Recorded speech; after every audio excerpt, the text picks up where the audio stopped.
Okay, I think we will start now.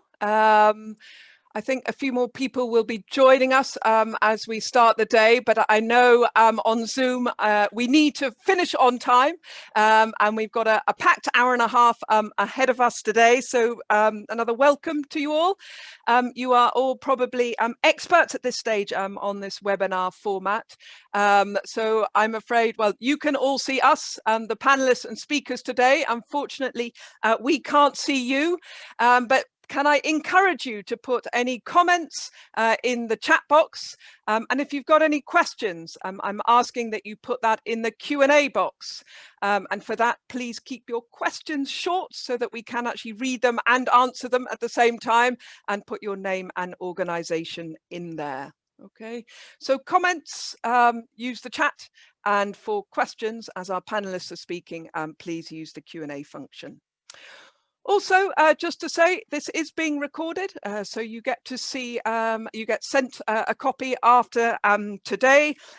Equally important, please engage with the conversation on Twitter. We are using #WorldviewIRL and #IrishAidWorks. So please get the twittering out there and let us engage, practice as we preach. By way of format, I'm going to start by welcoming Ruairi de Burca, the Director General of Irish Aid, to give a few words about the project before we go into our panel conversation. We've got 4 panelists here today. After that, I'm going to hand over to Vicky, our project coordinator, who will give you a very short summary of what it's all about. Of course, today is the official launch of Dóchas Worldview project. And finally, by way of wrap up, we have our strategic consultant, David Hudson, who will reflect on today's conversation so that we can go away with renewed energy and collaboration as we start this journey. So you're all very welcome. I suppose for me, just by way of introduction, what is particularly kind of brilliant about today is that for me, I feel it's almost a kind of 3-year journey in the start around this public engagement. And many of you have already been involved in it. For me, it very much started with a conference that Dóchas held in 2018 called Changing the Narrative. And I was saying just now, I had the privilege of listening back to that podcast this morning. And the opening of that conference, for any of you that were there, just to remember, we had this incredible spoken word artist called Rafif. And she reminded us really about the power of art, but equally important that if we're going to tell our story, we've got to keep it human. And through her own words and her own style, she brought these really real stories to life for us. At that conference, we also heard Heba Ali, who's the director of New Humanitarian. And let's remember, she was pretty challenging to us. But one of her key messages was, look, this is a complex world. These are complex narratives. We can't just simplify them. But she also said we needed to find an authentic voice if we're going to get informed support. And that was the key word. We can't just rely anymore on support at the click of a button, a bit of a donation here and there. This is about informed support. And that means about engaging people in real conversations that are relevant to their lives as well.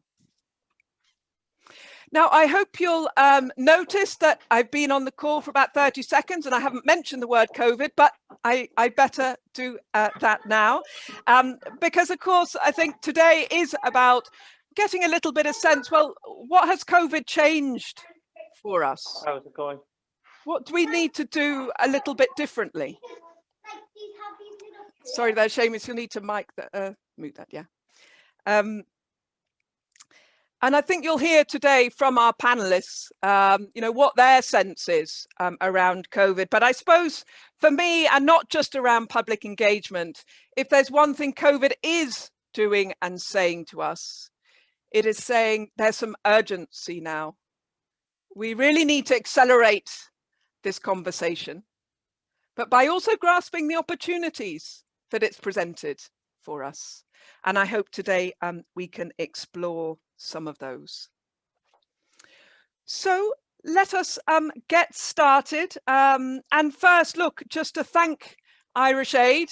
They've been on the journey with us over these many years. And in fact, Ruairi, I don't know if you remember that conference. I think you had pretty much only just started, and we catapulted you onto this panel with two pretty feisty women, I have to say, between Heba and Rafif. And I'm pleased to say you survived to tell the tale.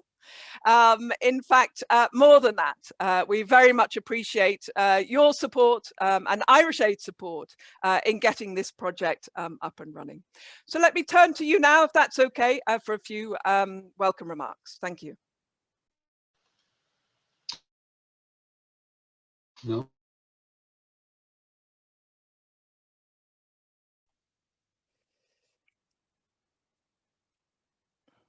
Hi there, Ruairi. I think you've just frozen on us for a minute.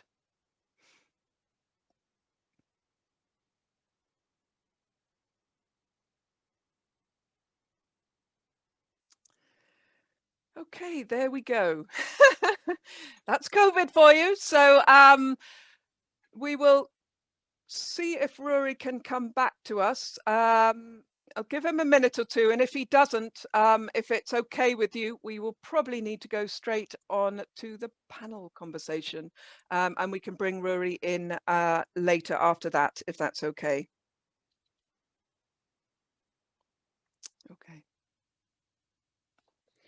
Okay. Great. We'll start with where the real action and the conversation is going to be. I'm going to start by introducing the panelists and inviting them to speak a little bit about where they are in the journey on public engagement. We will then do a quick short round of conversations around the impact of COVID before we get in onto Q&A, if that's okay. Okay. Suzanne, I'm back if that's You're back. Help. Okay. Yeah. All right, Ruairi, so that we don't lose you again, I'm going to welcome you back to start, if that's okay. Yeah, apologies. I got kicked out of Zoom for some reason. Obviously, some keyword that I mentioned doesn't agree with Zoom policies. But just to go back to where we were, which was that conference just over 2 years ago, 3 years ago nearly, was an important, I think, discussion. And that question of connection and of mandate, I think, is very important. And I think it was something that we really thought about when we were developing A Better World, which many of you were involved in, our policy for international development. How do we, as a donor, but also as a sector, ensure that we have a conversation with the citizens or with Irish people that reinforces our collective mandate, you know, and allows us to do the things that we do, you know, and we can't take that for granted. And I think every so often we've got to go back and rethink and reinvent. Dwight Eisenhower said once, public engagement wins wars, and we are in a war for public attention. We are in a war for legitimacy, and we are in a war for hearts and minds. And, you know, if we go back, you know, I suppose the formal sector in Ireland, development sector, is around 50 odd years old, going back in large part to the 1960s, the Biafran War, the UN commitment to 0.7. But it was built, I think, on the shoulders of, in many cases, giants, but who often came out of a missionary tradition or a charitable tradition. And the word charity, you know, is a little bit out of fashion today. And we talk about partnership, we talk about, you know, ownership. But I think in a lot of our conception, and certainly popular conception, that charitable framing is still there. And, you know, much as we don't talk about social welfare in the context of 19th century poorhouses, you know, there is still that sense of the poorhouse a little bit about how we frame the development discourse.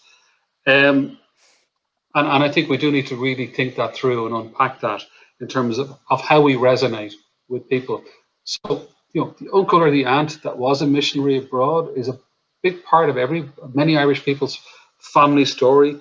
It's often how people learnt about places in the world that, are maybe further away than Boston or Berlin, but maybe resonated much more at a fireside in the 70s or 80s than either of those two places did. And I think elements that remain really useful in our communications. But I think, as I've just said, I think there are elements that are very problematic. Languages, images, sensationalist, don't reflect the Ireland we are now, which is much less homogenous than the island I grew up on. We're about 17% non-Irish born. So those things rooted maybe in poverty and famine, maybe in our own development story, they don't resonate with that 17%, and sometimes potentially quite offensive. There's the white savior complex as well. Irish people are no less immune to that than anybody else. And I think, there's a bit of unpacking to do. COVID-19, I think, is going to change our society. We don't quite know yet how it's going to change. It's also going to change development questions. And I think, again, we don't quite know what those questions are going to evolve to, but we're going to need to react to them. COVID is already changing the geopolitics around development. And again, how we intersect with that is going to be something we need to think about. Other things are happening too. Black Lives Matter.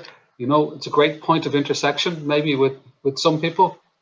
It's also a lot of the time in a very explicitly US framing to do with its own cultural challenges.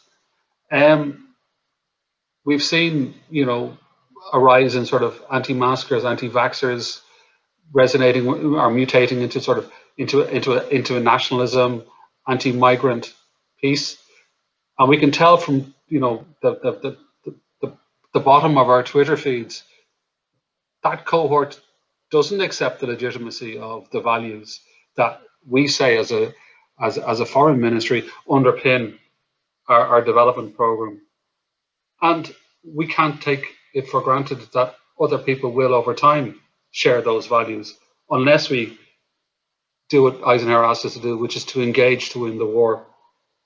And that's where, this work that Dóchas has been doing, I think, is really, really important, because it starts the conversation, which I think has to bring us to maybe some new places.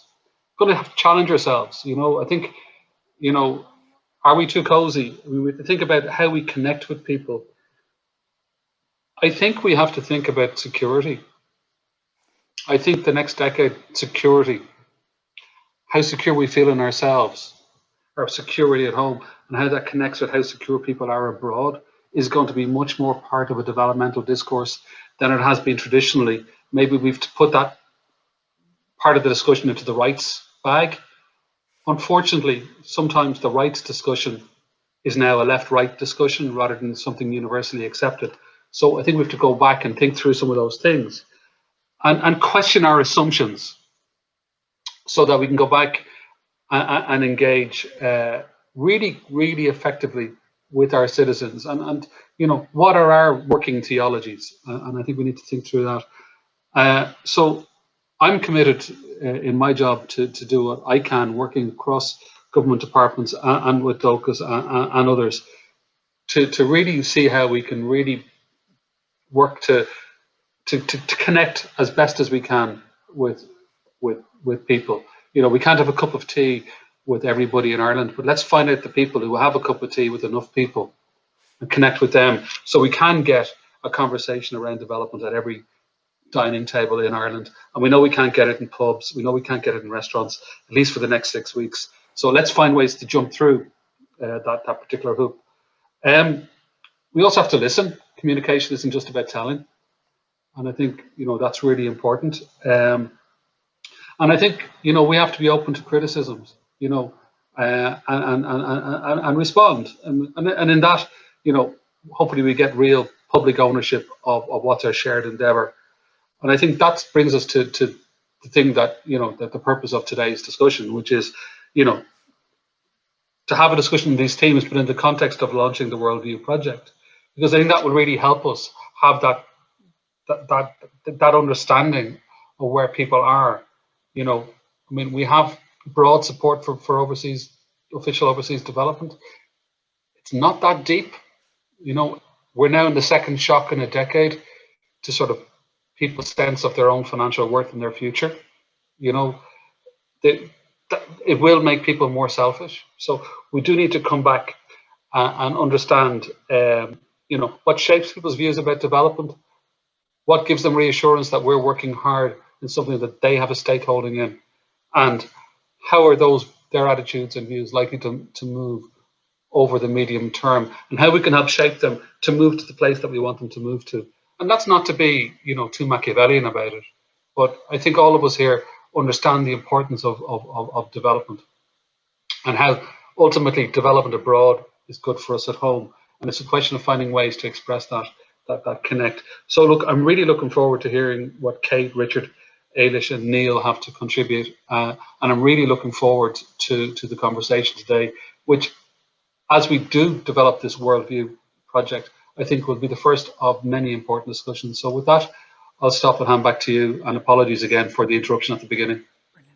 Thanks, Ruairi. That was really, really helpful, and really kind of sets the scene, as you say, you know, those scenes around who should we be talking to, how should we be talking to them around languages and images, but also I like that idea that we've got to challenge ourselves through this project. I think we've got to be able to take risks and experiment with it and feel uncomfortable as well at times, and I'm sure we'll explore that now with the panel.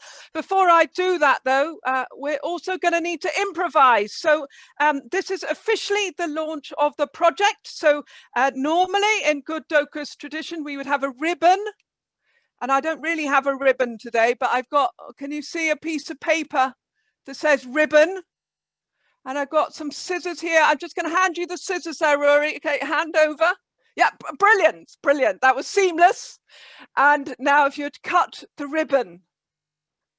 Dun, dun, dun. It's officially launched. I'm thrilled. Round of applause. Thank you. Thank you very much.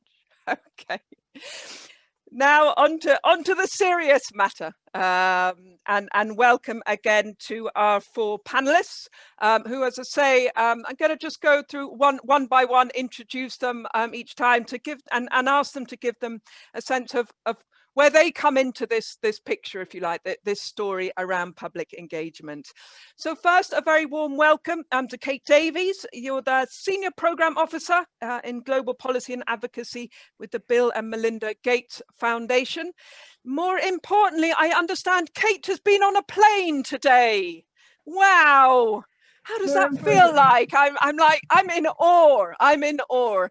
She moved, I think, from America to Cornwall, where she has dialed in to be with us today. So look, really, really grateful for your time. And we know just how much work Gates has been doing and supporting these kind of projects, because I really believe in that importance of kind of a data-driven response. We need to get really strategic and clever in the work that we do. So over to you, Kate, to give us a little bit of a sense of the kind of work that Gates is supporting. Thank you. Sure. So thank you so much for the introduction. Yes, I have been on a plane. It was my first, and it was quite an experience, which I can talk about at length later. At the Gates Foundation, I work, as you said, with our global policy and advocacy team, but particularly focusing in on insight and bringing data to our communication teams, but also to the communication of our broader kind of partner network across various parts of the world. My focus is probably about 60% of my time, rather 60% spent working with internal colleagues, whether they be donor government relations colleagues in the UK or France, or whether they be kind of program or recipient country communicators in India or Nigeria, or indeed whether they be kind of issue-specific communicators advocating for polio rather than kind of development aid more broadly. And so I've had the privilege, I think, of working with lots and lots of different teams who are trying to communicate lots of different and very complex issues, trying to help bring data and insight to the work that they do, but also to kind of how creatively they tell stories to best kind of enable or allow for kind of greater public engagement. Not always an easy task. Obviously, the more kind of issue specific, the more wonky you get, the harder it can be to generate greater kind of engagement with public audiences. But certainly Gates recently, we've been spending a bit more time, particularly across Europe, looking at public engagement for the very reasons you talk about, and to some extent because of these kind of global crises that we're seeing, because of some decline that we've seen in engagement among kind of donor government publics, but also because of the kind of longer term questions about the value of public support for aid and the decisions made by donor governments as a result of public interest. And so we've just recently launched, actually last week, I think you were going to perhaps share an example of a campaign video we recently produced for the UK, and that was, it's a great kind of conversation really just to chart from the beginning of that project through to where we landed last week, because obviously COVID happened in the middle, and so we had a huge great strategy pivot to do. We had to completely shift and change our creative in order to best respond to evolving public perceptions in the UK, and so that was a really great example of using some of these data and insights to really understand where our audiences were and how we could best talk to them to generate engagement and not to kind of turn people off or alienate them. So I'm happy very much to talk through a bit more of that process later, I think. But yeah, that's me. I suppose my background is bringing some of the behavioral insights to the work that we do as an organization. It's a lot of polling, it's a lot of audience segmentation, a lot of creative testing, and then a lot of evaluation that comes later. But yeah. Thanks, Kate. And yeah, look, it's no surprise that that particular thing, the Aid Attitudes Tracker, is very much the kind of template that we've been using in our own project. But I suppose here in Ireland, we feel we're probably a couple of years behind. So we've got to speed up and try and get that data so that we can really move this conversation along. So look, we'll hear a little bit more about that later, but great that you can join us. I'm now going to turn to you, Richard Darlington. He's the campaign director of the Campaign to Defend UK Aid and Development. So Richard, good to see you. I know you and I have been talking for many years at this stage. I think it was probably at the Bond conference in 2018, because I think the UK have had a particular interest in engaging the public. Dare I say, beyond the Daily Mail, but they've certainly livened up the space for you. But I suppose what I've been most impressed about whenever I talk to you, Richard, is not only your enthusiasm for this, but just how much effort you've put into bringing people around with you. And I think at your project right now, you've got about 25 of the biggest international NGOs with you. I suppose what I understand that you've almost taken the data and said, well, what are we going to use it for? How are we going to really go out there and engage and test that narrative, if you like, with people? So over to you, Richard. Thanks, Suzanne. I really appreciate the opportunity to speak today. Please learn from all of our mistakes over the last 4 years, so that you can fast track your success. I don't have the excuse of not having the Aid Attitudes Tracker to help me. So I started this job in 2017, and I inherited this fantastic data set, which, you know, huge thank you to David and for Kate for making that possible. That data set went back to 2013, and ever since, it's just been fantastic to have that tracking data, to realise just how off track we are and measure what progress we can, but also see sort of, you know, the tides sort of battering us as well. I was going to show a couple of videos because I think it's really, I'll talk to you about this, but I think it's really hard without seeing something tangible. Just to say, like, a lot of the work I do is face to face. So, you know, Ruairi was talking about how many cups of tea. I think that my team and I are getting on for having 8,000 face-to-face conversations, what we call deep canvassing, which is a kind of American methodology which we've used and adapted. So I think we've had about 8,000 conversations over the last 3 years with members of the public, listening to them and trying to hear and acknowledge their objections. So I think I am an expert in objections to aid, because I feel like I've heard just about all of them now. And I think I'm also getting better at helping people to reconsider their opposition to aid.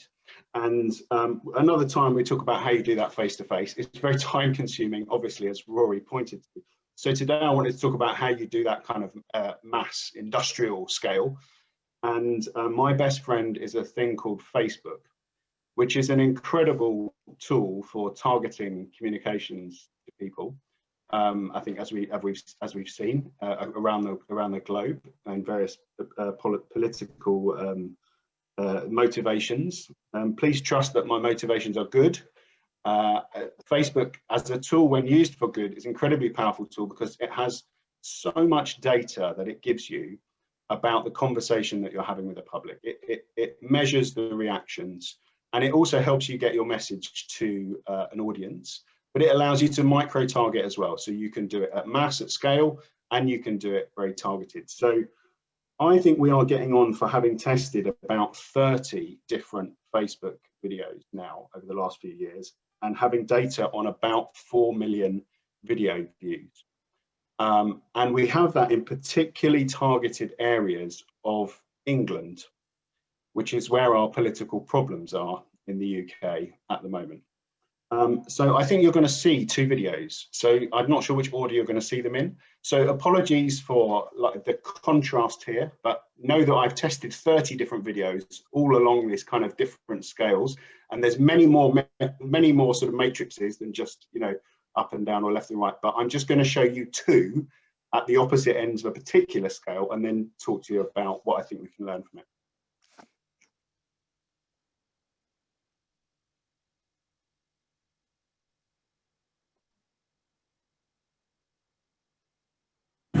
So it's been really odd having the kids at home since about April now. We've had months of them being at home since the lockdown, but I think we've done our best with it. We've juggled home life and school work, and it's worked really well.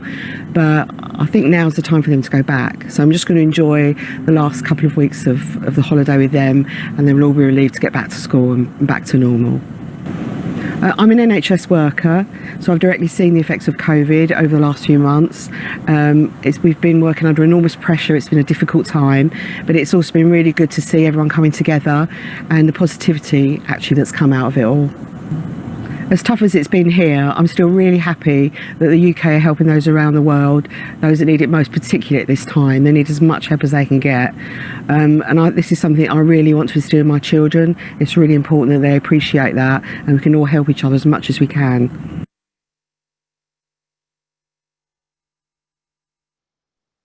Okay, so we'll call that video number one.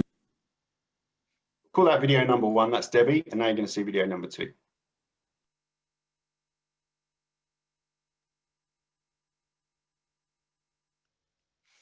I want to become a nurse because I treat some people who are sick.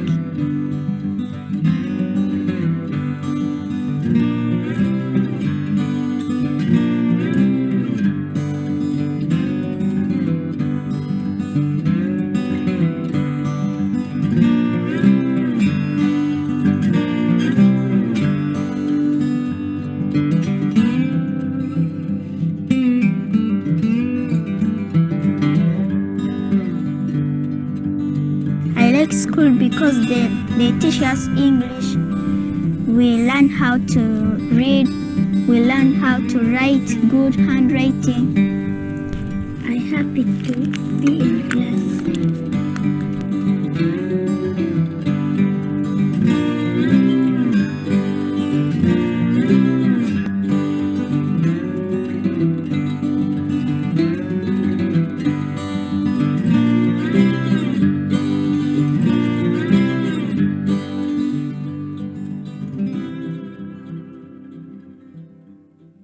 Video number one, video number two, they're both 50 seconds long. We deploy them on Facebook, and broadly, you've just seen our most successful and our least successful video in terms of engaging a targeted audience that we're targeting, which are people I would call sort of soft aid skeptics. And, you know, David Hudson has done so much work in helping me to define exactly who I'm looking at here.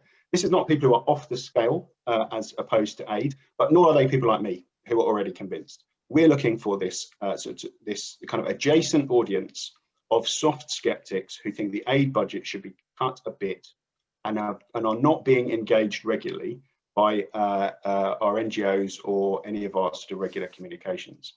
So for me, the second video is the best video because it's the one that speaks to me about why I'm right, okay, why I support aid and why I think I'm right. Both videos have a clear protagonist in them who tells their own story. And they both have a sort of a narrative arc.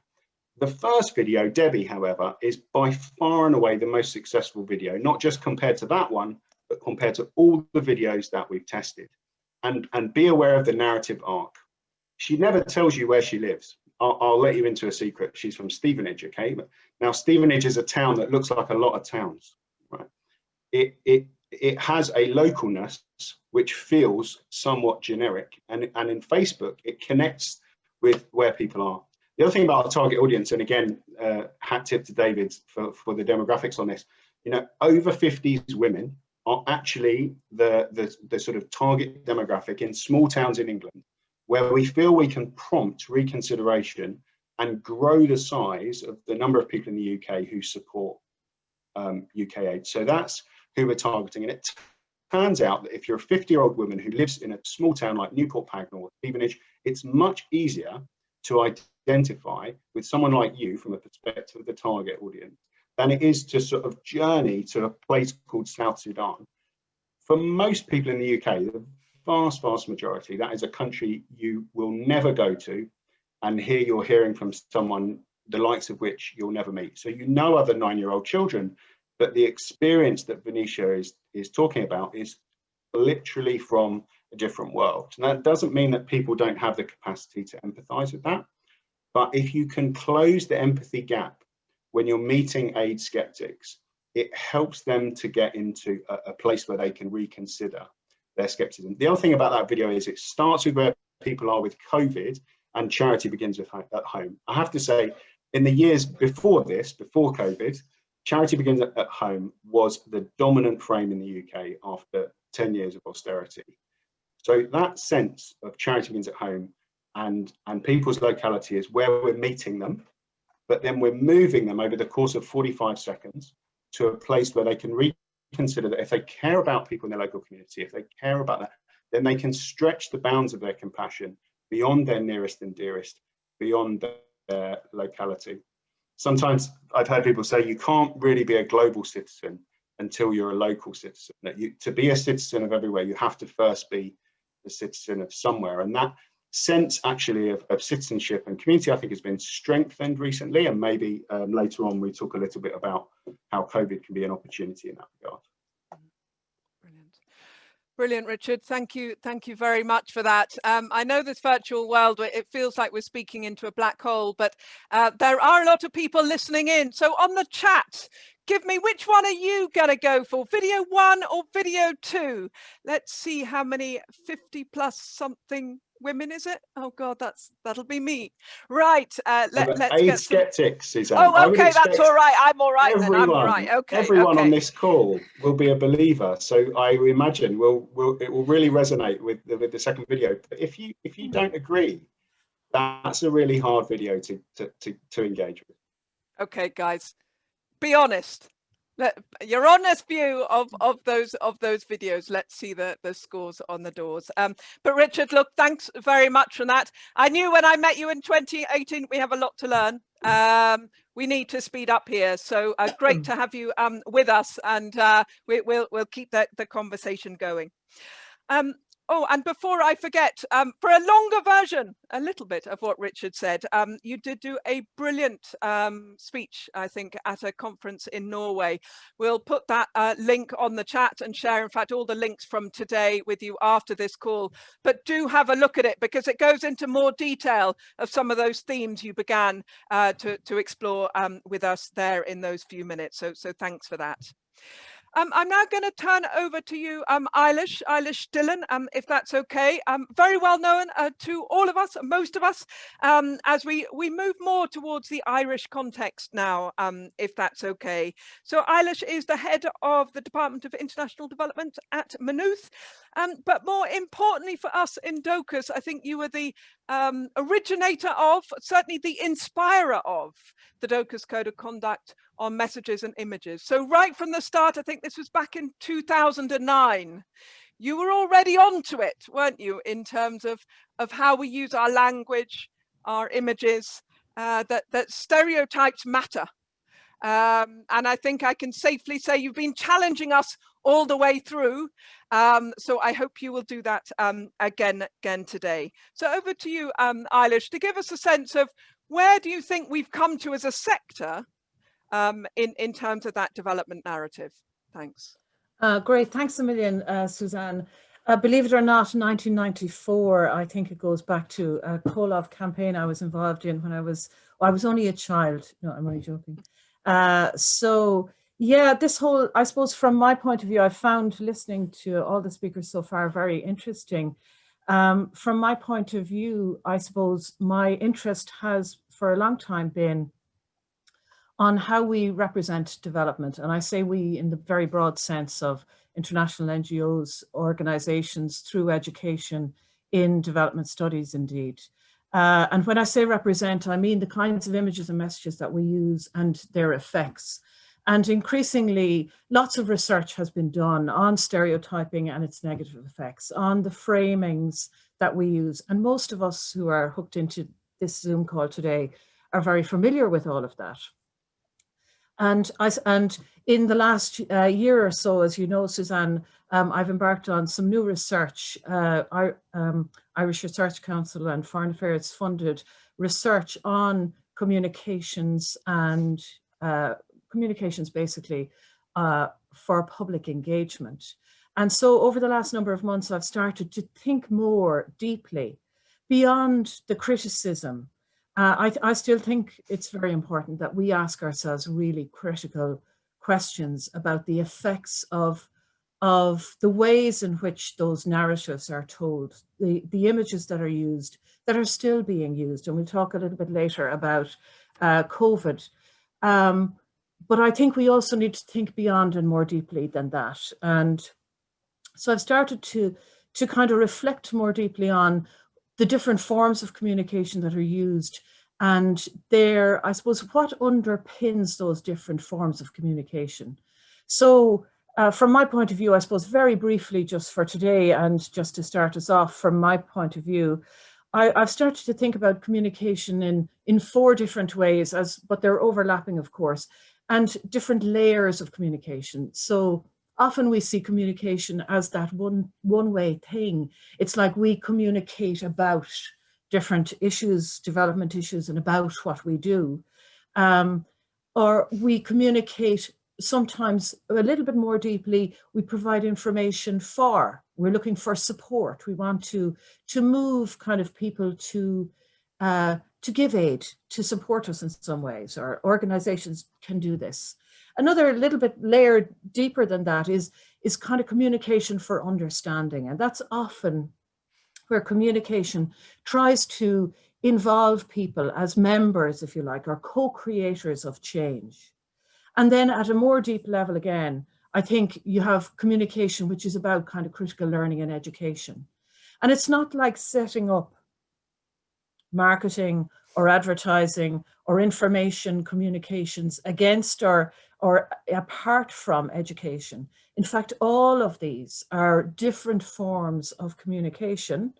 And it's important, I really start to feel that it's really important to think about communication much more dynamically, much more in relational terms, and to think about, I suppose, what is it we want to do with those audiences that we talk about? And how do we construct those audiences? Who are they? And for me, I suppose, there are the distant audiences, then the more active ones. And I know some of the others on the panel have done a lot more work on audience than I have. But I tend to think that at its deepest level, what communication should be trying to do is to engage people to be co-creators of change, critical friends and fellow activists. And you know, nobody would be surprised to hear me saying this kind of stuff, but I really do feel that we have to do more when we think about communication than respond, that there is a responsibility on organizations and educators, marketeers and advertisers, fundraisers. We all have a responsibility to engage people in a very radical, critical way in order to, I suppose, to, yeah, so that they are as active as possible in discussions and conversations and in action around development and around global justice and human rights. So from my point of view, starting to think about communication more critically and its relationship with public engagement. What kind of public engagement are we talking about? What publics, obviously, but also what levels of engagement. And of course, for me, it is much more than merely support for aid. I really think support for aid, of course, is really important. But what I think is even more important is having, I suppose, taking responsibility for encouraging people to critically question aid and development as part of all of that. So that's kind of just, they're the kinds of things I'm thinking about and starting to work on. And yeah, I'm looking forward to talking to people more today and talking to others over the next months about some of these issues. Thanks a million. Thanks, EIlish. That's brilliant. And I know also that you're on the steering group of this project. And I think what's really important, if you brought it out there, is that the challenge for us is that we've got to break out of our own departments and silos a little bit, isn't it? I mean, typically, you know, it's public engagement with comms or fundraising or or programs, you know, and in a way, what this project needs to do is bring all those ideas and those people together to really, as you say, I love that idea. We need to go beyond just kind of informing to that critical learning. Again, just to flag, I feel like I'm a DJ at this stage, but really everybody must watch EIlish's TED Talk that was done in April. The future of education is critical and connected, really speaking to what you have just said there. I watched it the other day. It's brilliant. So please, everybody, look at that.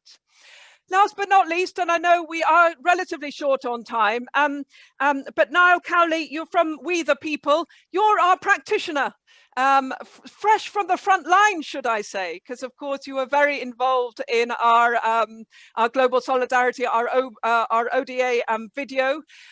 So thanks to you for securing the 687 million euro in the budget. All we have to do now, Ruairi, is spend it, isn't it? No problem at all. But look, you know, you worked with us on that video and really tested and challenged us to start thinking critically and strategically about some of the things we've already heard from today. You're also, though, Vice Chair of Amnesty International, and perhaps more importantly, you've been very involved in a lot of these social movements in Ireland, both on mental health reform, youth homelessness, and repeal the 8th. So maybe you could just very briefly just give us a little bit of a sense from a practitioner's perspective. How do you do it? How do we really get that sense of social movement, those conversations going in Ireland? Well, thanks very much for the introduction, and it's great to be here with such incredibly esteemed speakers on this panel. So I'll try not to repeat, because actually so much of what I wanted to say right now has been mentioned by, particularly by EIlish and certainly Richard. I think that just to give you a little background on me, so I run We the People. We are a communications consultancy specializing in working with NGOs and government on behavior change and attitude change campaigns. So I'm probably the one person on this panel who is not a development expert at all. Behavior change and attitude change is where the bulk of my experience lies. I worked as director of comms for a children's charity in the UK for 8 years, and since setting up We the People 5 years ago, I have been working, my team and I have been working across issues like homelessness, as you say. We have been working with you guys, of course, and we're working with one of your members, Goal, now as well. Indeed, I've done a little bit of work with the European Commission's DG development in the past too. So my perspective here is about how sort of best practice, behavior change and attitude change can be applied to this. And this is exactly what we brought to the ODA campaign. In fact, one of the campaigns that we worked on recently for the Transgender Equality Network of Ireland, TENI, in partnership with the University of Limerick's Hate and Hostility Research Group, was a campaign called Call It Out. The University of Limerick did some very interesting research on with leaders or people who have been very heavily involved in some of the campaigns that have been run in Ireland over the last few years. And I think that might be really useful for me to just give you a really top line on that one. So the kind of headline findings from that was that the key to this, now I admit that this research was done on a rights-based or for a rights-based campaign, and we're talking about something different here, but I think there's a lot of transferable insights. The key is to get the majority to identify with the minority in some way. And we found through our the way we approach to campaign development is that's through storytelling, through telling the stories of the people involved, and trying to encourage people to recognize their unconscious bias, and to help them accept that there is a problem and to develop empathy for the minority group. We want to avoid any sense of blaming or scolding or admonishing the majority audience, in a way recognizing that they're making progress, and avoiding any negativity, because even the slightest negative language, the research shows, makes the audience completely not identify with that and think that the message is meant for their neighbor who is, not complying with COVID regulations that couldn't possibly apply to them. And so it's about bringing people along a journey with the message, whatever that message may be. And this next part, I thought, does this really apply? And I think it really does apply. And it is something that we kind of brought into the ODA campaign. And this is something that certainly has worked, and it's a methodology, a crude methodology, if you like, that has worked across some of the large movements for policy and legislative change in Ireland recently. And it is something that Richard spoke to very eloquently and in very practical terms about development. So I'll keep it much higher.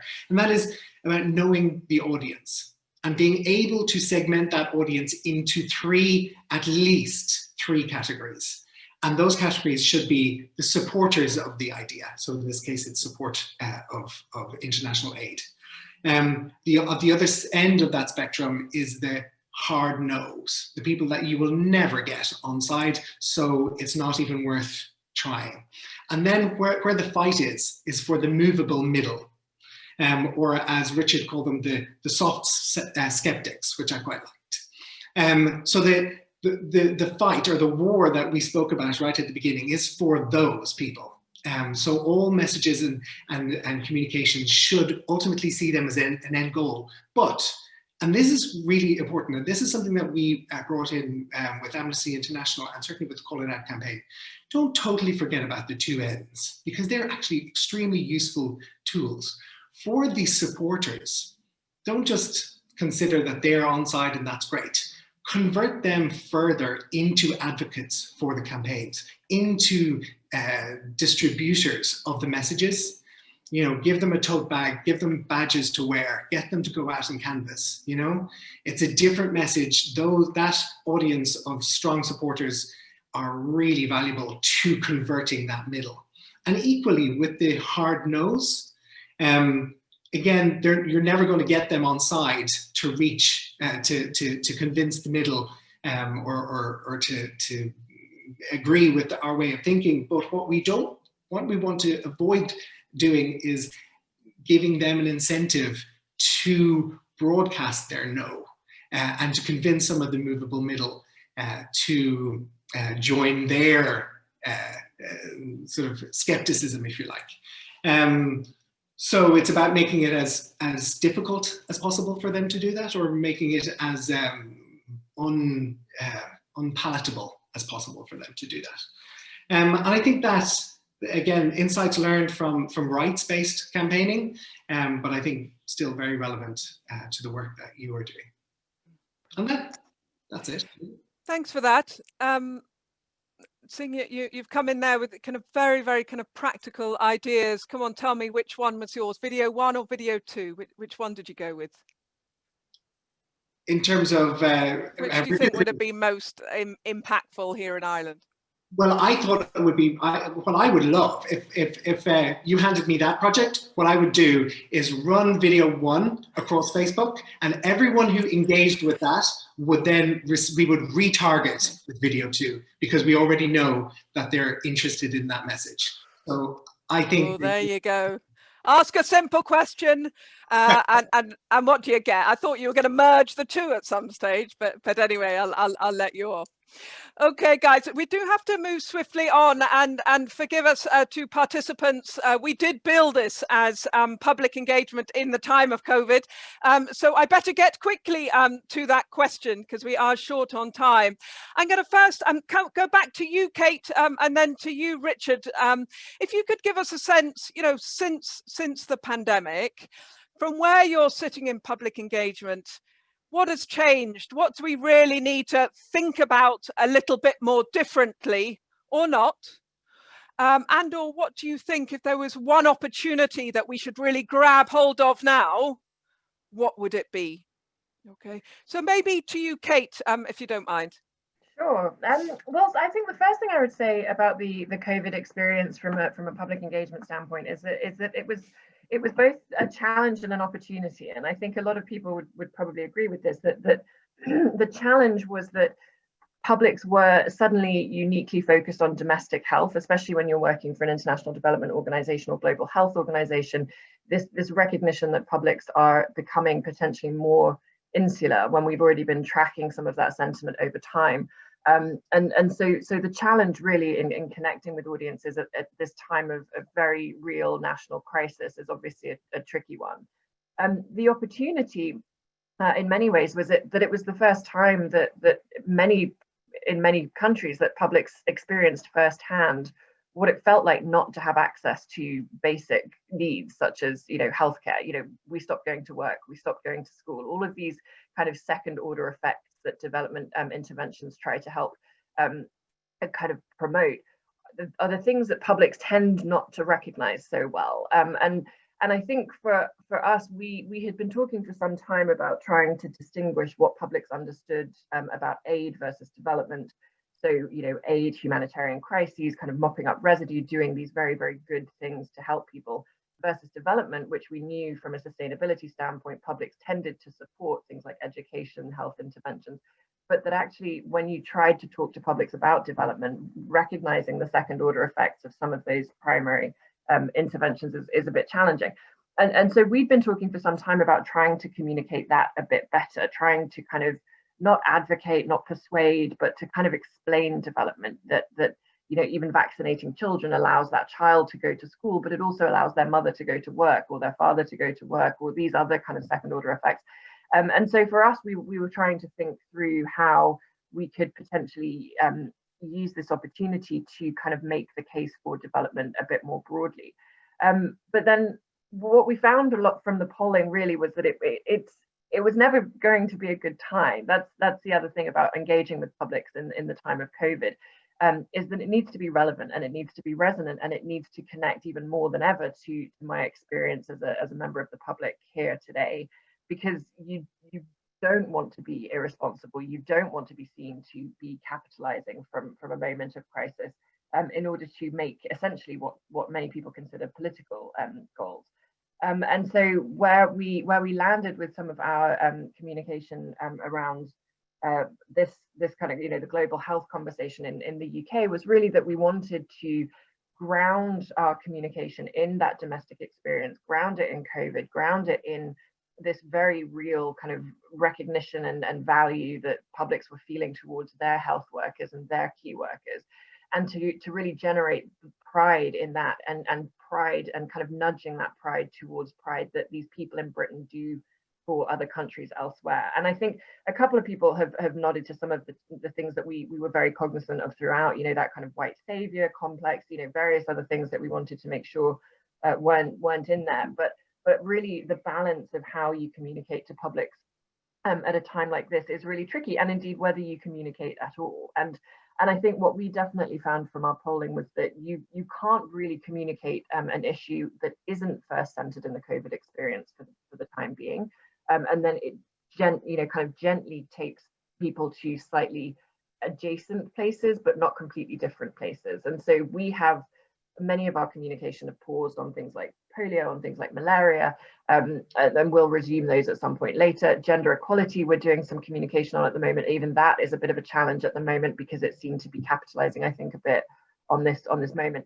And I think it kind of nods to something that EIlish was saying earlier about where people are on the stages of change too. And if you just want to advocate or draw attention to something versus if you want to really change perceptions needing to design differently. The last thing I would say, just because I know that we are short on time as well, is I think, you know, the point that Niall was making, and I think Richard, the work that he's been doing in the UK is great too, is this idea of looking at different audience groups, because I think for the most part, the development sector historically has spoken to people who already support it. It's put out communications for people, you know, to preach to the choir, for people to share and engage in a way that they already do. And as a result, you know, we have over time, I think, been partially responsible for polarizing the development conversation in many of these countries. And I think this is the other great thing about COVID now, and another great opportunity, I think, is that we can bring together the development sector, the climate sector, the global health, you know, and try to really responsibly think of a way that we are designing communication to be inclusive of all and not just our supporters. And I think Niall's point of kind of gravitating towards that persuadable middle and making sure we're designing for the least skeptical, or perhaps not the kind of hard nosed, but we're designing for people who don't naturally support this stuff. Because we also know from our polling and testing that this kind of content works really, really well with those who support it already. And so I think this moment of opportunity with COVID and this responsibility, I think, as communicators and public engagement and practitioners, is, I think, really to ensure that we are doing that and not further polarizing these issues, not further kind of contributing to the types of agenda that, you know, the far right, the QAnon, the anti-aid groups want to be able to exploit. Great. Thanks for that, Kate. No, that's really interesting. I suppose even in the last few months and in talking with Dóchas members as well, we, you know, on the one hand, people are saying there's this opportunity because the empathy piece, you know, and that idea that we're all in this together and, you know, no one's safe until everyone is safe. But at the same time, I think people are being very, very sensitive to where people are at the moment in themselves almost, and not wanting to go out too much, and how we get the balance right, I think, has been a real kind of challenge. But I think I like what you say, and it really goes back to the heart of this project. It sounds a bit like kind of isn't it, that the only answer is tracing, connect and tracing, or whatever it is, polling, get the evidence to inform what we do. That's got to be a core message for us today. Over to you, Richard. How have you pivoted, dare I use the word again, in these COVID times? Thanks, Suzanne. I hope you weren't hoping for a panel that was all going to disagree with each other, because if that's what you wanted, it's not going very well. I mean, I think you're absolutely right. I mean, start with the data, and then you've got to do the creative, and then you do the listening by looking at the data, and then it's rinse and repeat. It's a constant cycle, I think, of being iterative. And we use this with this sort of methodology called creative pre-testing. So for us, COVID was not like the end of one chapter and the beginning of another, or a completely different world. We just carried on. We just kept learning from the data that we had already, and then we iterated on the new context. And I think, I mean, again, if I can just pay tribute to the Gates Foundation, because I think do watch the YouTube video when you get a chance. That advert is running on UK TV at the moment, and Kate and her team have been fantastic, actually, in terms of like consulting partners and being really open with a group of us and showing the development at each stage. And actually, that's really informed our professional practice, because we have learned from the way they have been doing their thinking, if you like, almost in public, and giving us access to that. And they've also been really responsive to our feedback, particularly about target audiences. So at the beginning, you know, the people, these kind of agencies, commercial sort of expert agencies that Kate was working with, you know, they were really sort of advocating that we go for this big audience. And our concern was that we would make the mistake that Niall was talking about, which is that you're preaching too much to the converted. You know, yes, you're going for the biggest audience you can get, but you're not selling toothpaste. This is about trying to change minds. So please target further down the scale, go for the lower hanging fruit, the harder to reach audiences. And Kate and her team took that on. The creative changed because it was all data driven. It's been fantastic. Huge. And so maybe while Irish Aid is still on the call, maybe I can just put out a plea for kind of partnership in this approach, because I don't think NGOs can do this alone. I also don't think that philanthropists can get NGOs to do it either.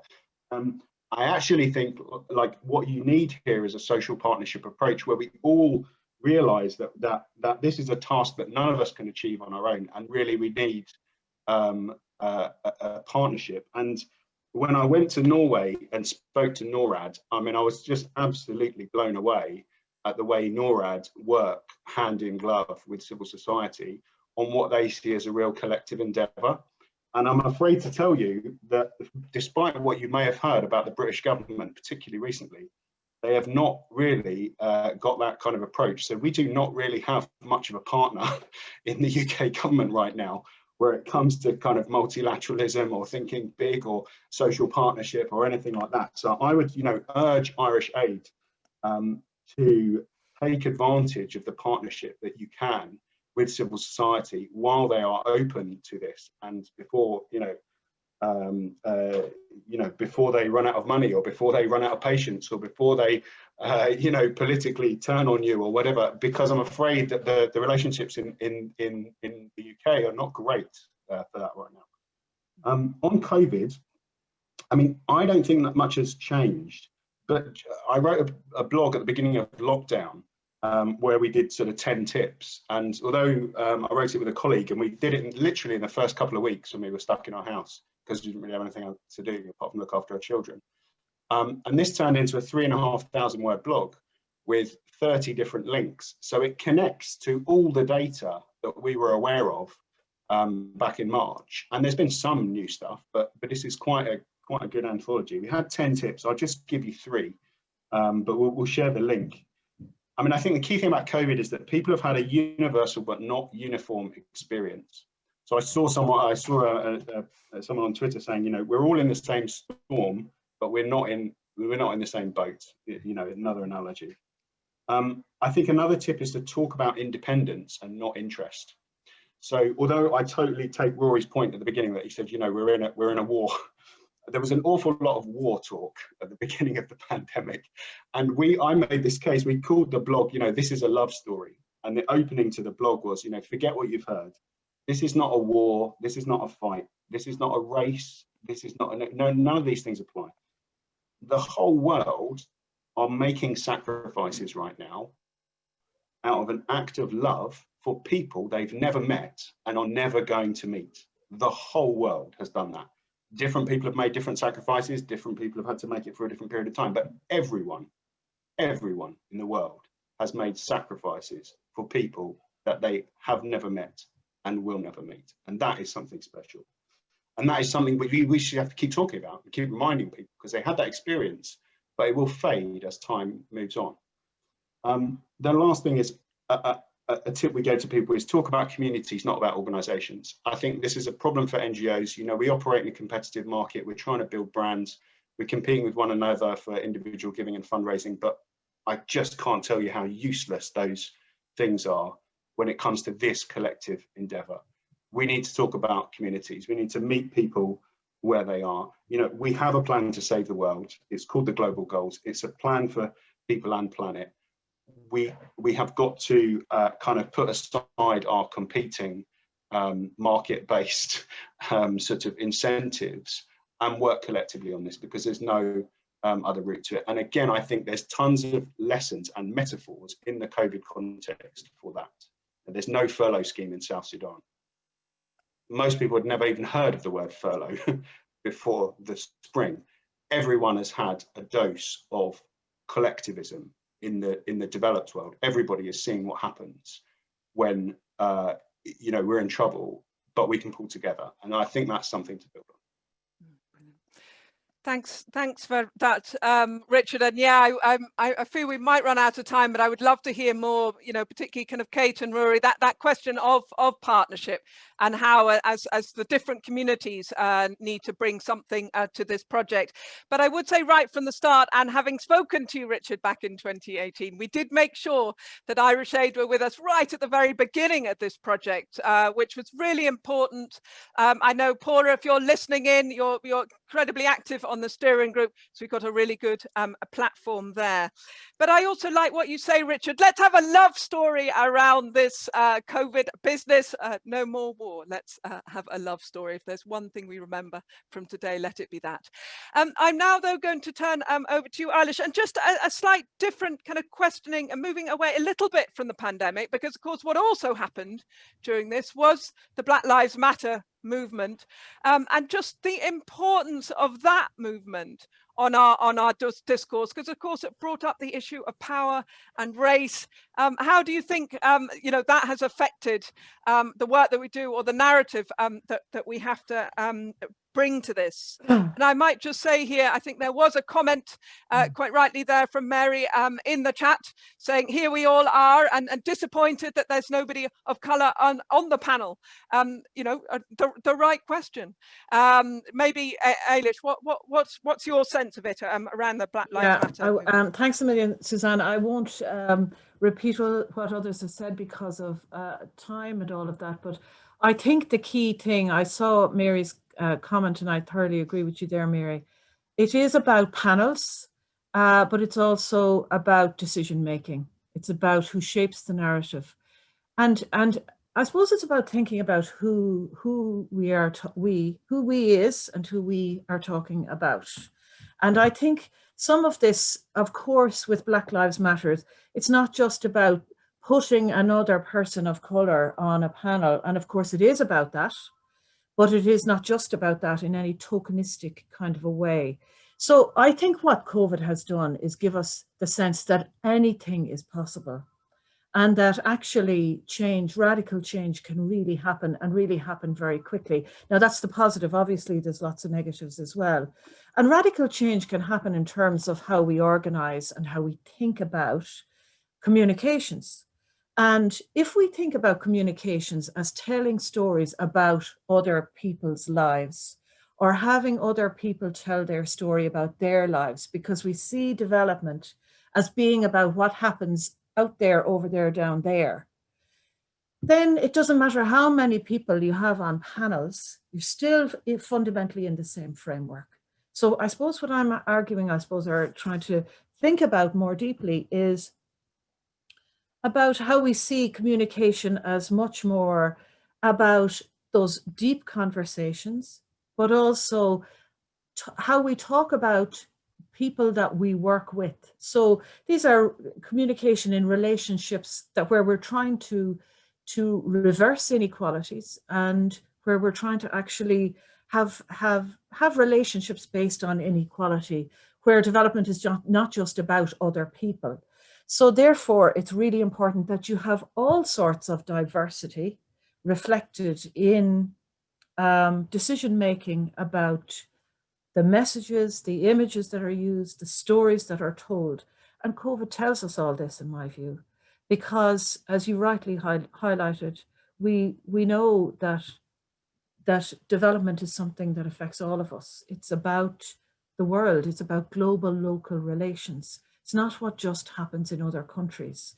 And it's about the policies that our governments have here. So it's time, in my view, to start talking as much about migrant rights in Ireland in our international development conversations as when we have conversations about those about migrant rights in Ireland on the news or in Irish related matters. So we need to start talking about the global capitalist economy. We need to see development as intersectional. So rather than separate, and so often our narratives have been separatist, non-connected. And I suppose it's because, you know, funding for international development comes through one particular department, and therefore it can be as if, and it's not, nobody thinks this, but this can be the effect of it, that it's somehow separate. So the conversation we're having today, it's as if climate change doesn't matter, but we all know climate change matters and how it intersects, for example, with COVID, with racism, with migration issues. All of these issues can be talked about and reflected upon, but it's all about how we understand development. So I think Black Lives Matter tells us we need to go beneath the surface, beyond tokenism, question the fundamental assumptions that underpin our thinking and our talk about development, but also challenge our structures of organization. So it's about who's on our boards, who makes decisions, all sorts of things, who's in our staff. There's so many levels there. Sorry, Thanks. I'm conscious of time, sorry. Yeah, great. Thanks, no, Suzanne. Thanks very much. And I think, you know, that key word that we have to go beyond on tokenism. But also, I think you kind of touched on it, and Richard, I'm glad you also mentioned the word, I don't know if you said SDGs, because that's an awful word, but you did talk about Agenda 2030. In fact, we were on a session where the Joint Foreign Affairs Committee last week, where we were saying we actually have this roadmap that brings human rights to the core, that brings this interconnectedness there. How are we using it? We've got to kind of take that back out there and really re-energize that. But as you say, EIlish, talk to people where they're at on it. Probably not start by saying read the SDGs, I suggest. Now we're moving swiftly on, and we are very late. But look, I think it's better to carry on the conversation. And if we don't get to many of the questions, we can always maybe come back. And I know there's some great comments going on in the chat box as well. But so lastly then to you, Niall, maybe you could just give us a sense, where do you think the Irish public is at the moment? Are they ready for us? Or, you know, since COVID, you know, do you see that sense of hesitation? We should be really careful in terms of how we launch some of this work at the moment. I think there's a few things. Obviously, there's challenges, and there are opportunities that are COVID specific and that are just coincidentally happening at this time. So, conscious of time, I'm not going to take up too much. So obviously, when a crisis happens at home, or a global crisis happens that includes home, people start to get a bit more me first. And that's understandable. And that is a challenge. That is an undeniable challenge. For the ODA campaign, we focused on what are the selfish motivators, and we landed on pride. So pride in our national identity and how we could tap into that. And I'm glad to hear that it worked. So the recognizing that is a challenge, that people are going to be less disposed to worry about neighbours than their own. However, a surprising thing happened, and I know this is slightly tangential. People became more generous in terms of public fundraising in Ireland. The three biggest charities posted that they've already reached their annual public fundraising goals. So people are willing to look beyond their own house, their own family. Okay, we're staying in the country, but there is an opportunity there. But I think to really the real opportunity, and it's not COVID specific, it just coincidentally was going to happen here, and it is about interconnectedness. We have never been so interconnected. You know, the generations below us and below them, again, are the most interconnected people in human history, through whether it's low-cost flights and going on holiday, or whether it's all of the different digital communities that people become members in because of niche interests. And thanks to social media, people are developing connections all across the world in ways that they've never done before. And I think what is absolutely an opportunity here is gaming communities. Young people now are sitting in their bedrooms, forging relationships with people in countries all over the world. And I don't know how to mine that opportunity. That I haven't done that work yet, but I can't help but see that as an enormous opportunity and something that gives me some kind of comfort in the face of, you know, maybe a blinkering that is potentially happening to international struggles. Great. Thanks for that, Niall. I'll admit, as a 50-something female with 2 kids, gaming busily at home probably as we speak, certain nervousness, but that's probably because I'm not the audience that needs to be reached right now. But I think what is important is that we need to keep looking for these new innovations and different things. And I know many of our members are already doing some of that. So maybe in this project, you know, we've got to bring those together and listen to what is working out there now. Guys, I'm very conscious of time, and I'm sorry about that. Also, just to say, Richard, okay, the global goals it is. Never will I say SDGs again. Point taken. Very good. Now, I think we've got, if people have questions, if they want to fire them into the Q&A box, we have very little time for them, but we can always come back to them. I do this, Joe, though, want to go back to you, Ruairi, if you don't mind. You've been listening in on the conversation there. I think there was this question really around partnership and how we want to see that evolve. But anything else that has struck you in the conversation that you've heard this afternoon?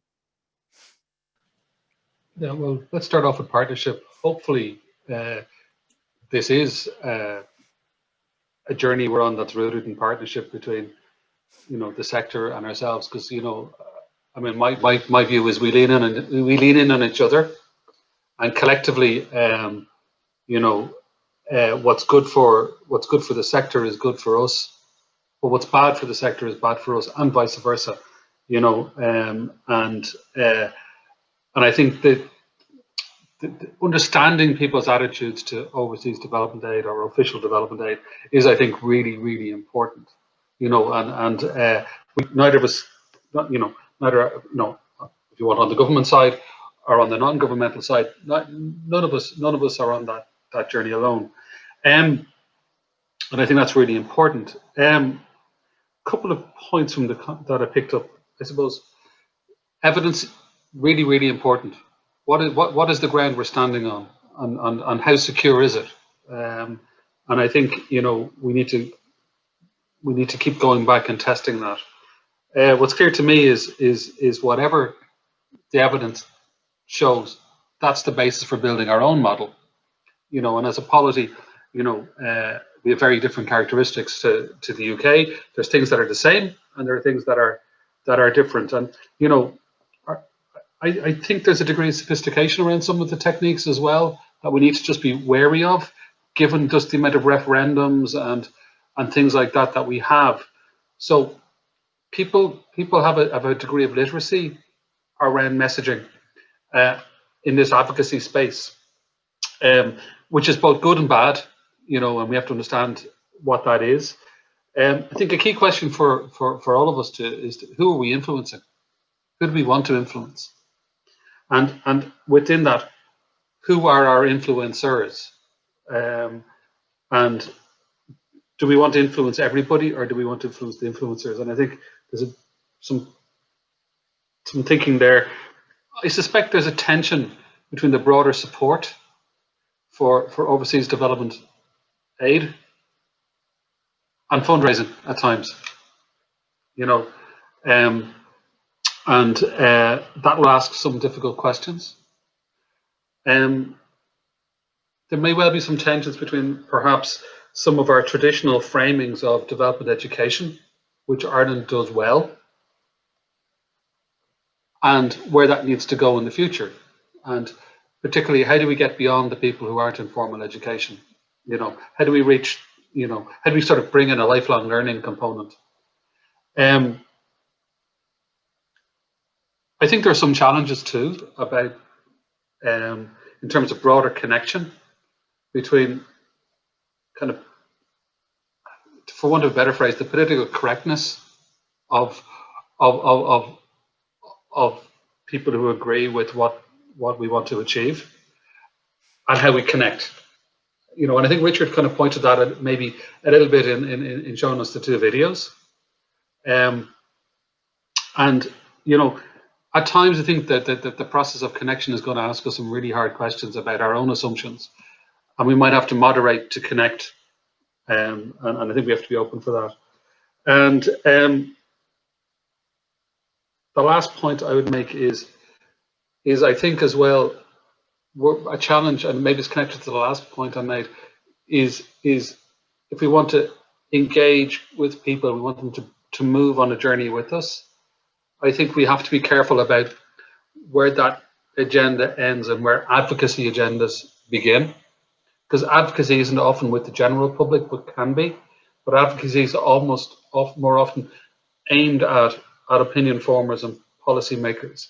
And so I think there's a little bit of unpacking there. But I don't think, you know, these are good problems, and I think there is opportunity within COVID potentially, and you know, it was really interesting, you know, the reaction to the Choctaw Indians and the Navajo, which resonated with something historical, picked up that thing about pride. And it was spontaneous, and it came from outside our sector, and you can be a bit skeptical about it. But it was a really interesting popular response to kindness a long time ago, and I think that's something we can draw some hope from. And it was interesting what EIlish said about migrant rights when we did the public consultations on Better World. Nothing came at us about migrants. Not a single person mentioned migrants, and that was really interesting. Now, we wrote it into the document anyway, because because we said no, we need to deal with this. But it's interesting about how I suppose collectively, you know, as a sector, you know, maybe developing questions are conceived, and I suspect that as we move through COVID, I think there's going to be some other challenges to us about what is development, you know, what is fragility, what about slow onset crises, you know, that affect maybe middle income countries. And so I think we are going to have a different set of development questions. We tend to frame things in terms of income poverty, but climate poverty. And again, I think there's going to be challenges to us to interrogate our own sort of ideologies and then to take that out into the conversation with the public. And I think hopefully, you know, this worldview project will help us identify the questions to ourselves as well as the ways in which we can influence people. I've gone on a bit, sorry about that. Thank you. No, that was brilliant. I seem to spend my life saying we are out of time here. And I do want to go over to Vicky, even just to tell you in a few minutes what this project is all about, because I think it will bring together a lot of the threads from this conversation. But before I do that, I will just turn to my panelists. Is there anything burning that you want to respond to, or are you okay? I know that there's a very lively chat there. We'll certainly reflect on those afterwards, but before I finish the panel conversation, is there anything burning that you need to respond to that you'll be very annoyed if you don't get to? Are you okay? Are we all right? Okay, brilliant. Look, a very big thank you to the four of you and to you, Ruairi. I'm going to very quickly, before we lose people, I need to remind you what this Worldview project is all about. So I'm handing over to you, to Vicky, just to explain it very, very briefly. Thanks. Great, thanks, Suzanne. Good afternoon, everyone. I'm Vicky Walsh. I'm the Worldview Project Manager with Dóchas, and delighted to see so many of you here today, engaged. As we always say, if we're not engaged, there's no hope for the rest of the Irish public. So really happy to see everyone here, and I hope you've enjoyed the really, really interesting discussion. I think a lot of what we've heard today, it really kind of shows the great need for a research project like this, of this sort in Ireland. So I'm just going to briefly give you an overview of the project's key aims, objectives, and activities. And a brief background: it was developed by Dóchas and our members with support from Irish Aid. And it was born out of a need to connect and engage with the Irish public on the relevance of international development cooperation more deeply. And this was against a backdrop of growing public distrust and criticism of the Irish charity sector, including INGOs, coupled with a growing populist trend and a rise of the charity begins at home sentiment, which I think we can all see now in 2020 is more relevant than ever. So with this in mind, the project was developed with the main aims of gaining a deeper understanding of Irish public perceptions when it comes to international development cooperation. We carried out a desktop review of existing research and data earlier on this year and found what was really lacking was the understanding of the why behind people's beliefs. So we know a lot about the perceptions through various polls and surveys that have gone on before, but what is really lacking is that deeper understanding of the key drivers, motivations, and conditions behind people's beliefs. So what this project sets out to do is really uncover that why. And we're going to do that through a nationally representative survey and annual tracking that will track those particular individuals over time to see when and why and how their opinions might change.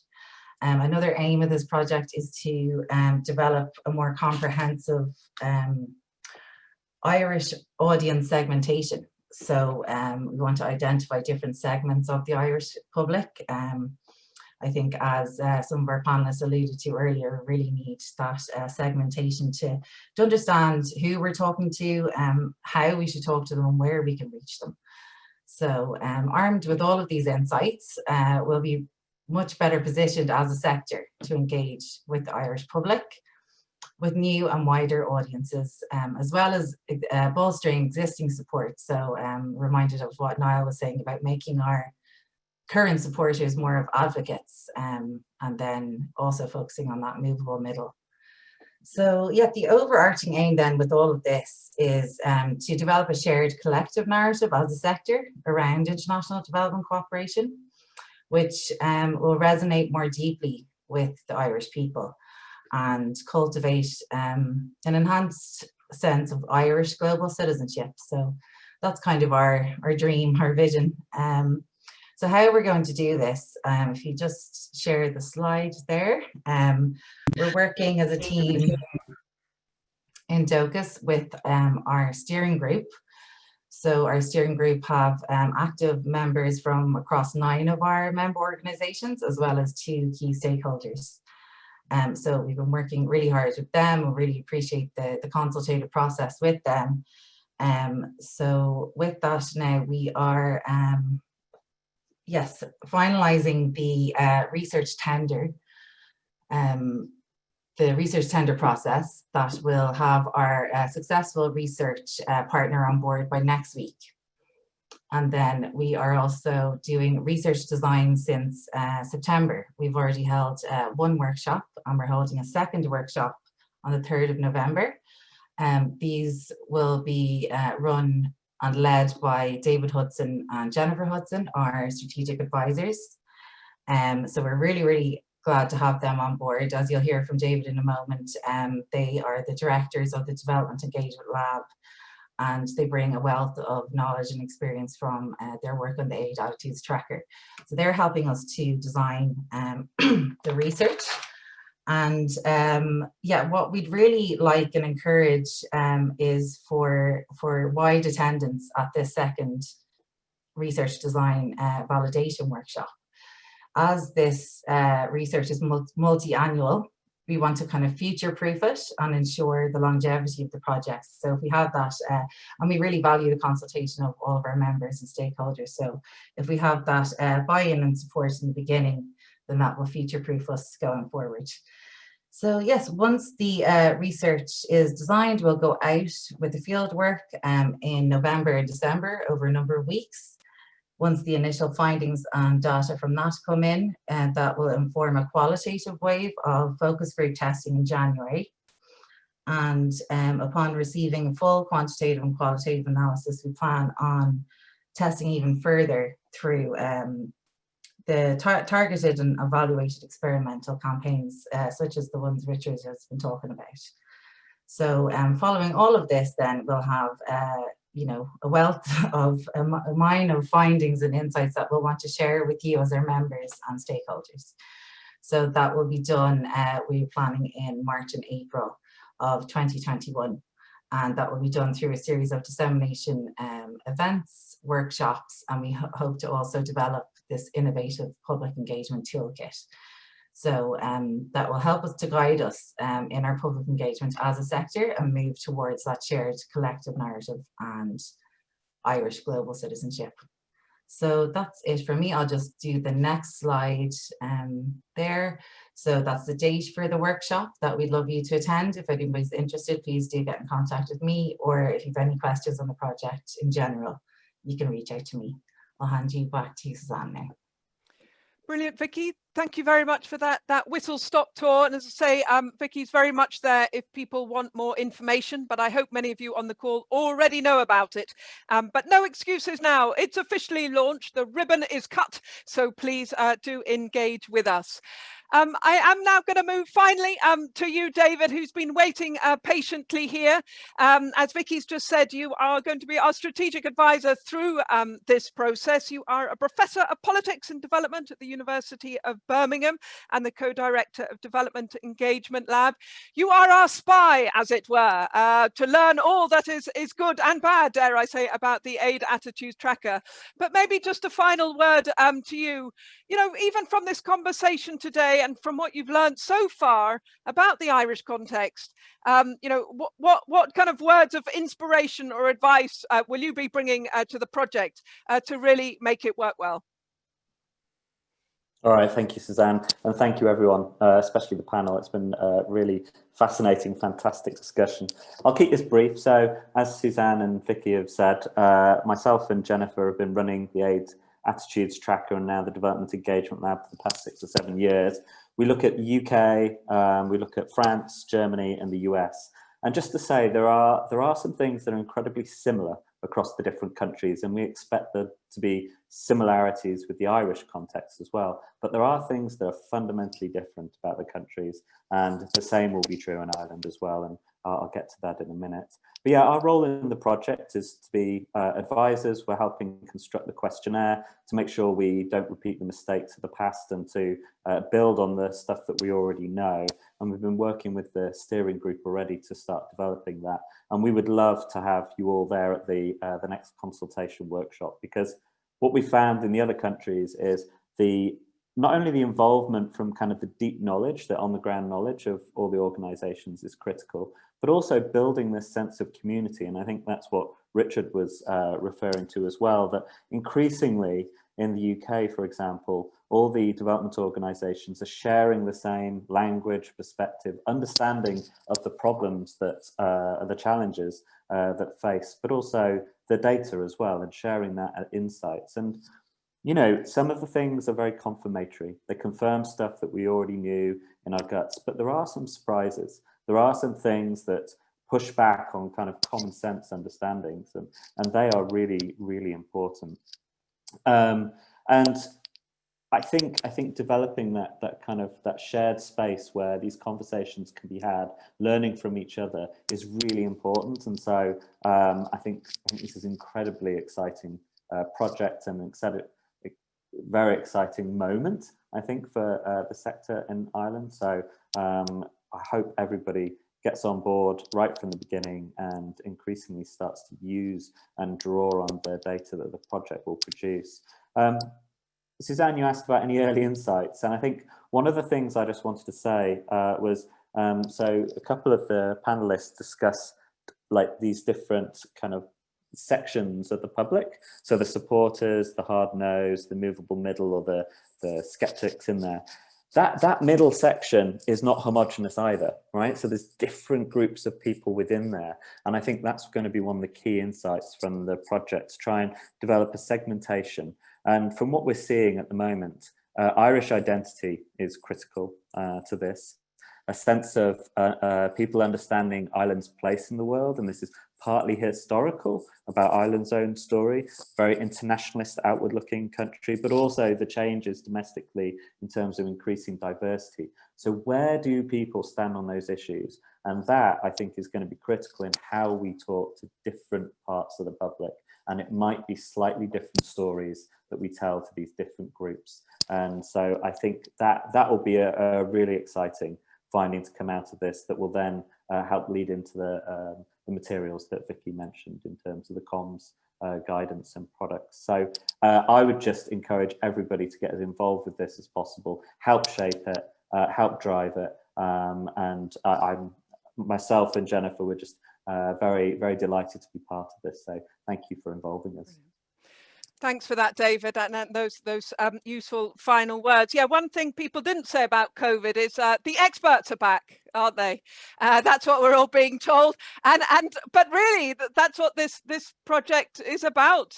You know, we've got to shape our narrative based on some of this data and this evidence.